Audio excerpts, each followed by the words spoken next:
здорового образа жизни на территории населенных пунктов Приморского края.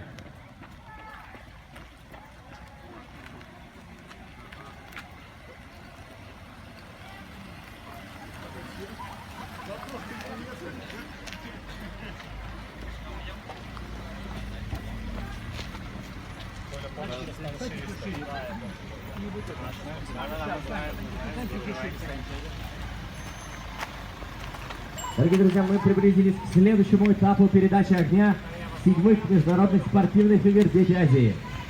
Почетное право факелоносца прямо сейчас на ваших глазах выполняет Сезонов Александр Иванович. В окружении своих воспитанников он продолжает следующий рубеж эстафеты огня в Арсеньевском городском округе. Александр Иванович имеет стаж тренерской работы 44 года. Имеет звание отличник физической культуры и спорта. Награжден памятной медалью 80 лет спорта в России. Медалью 2010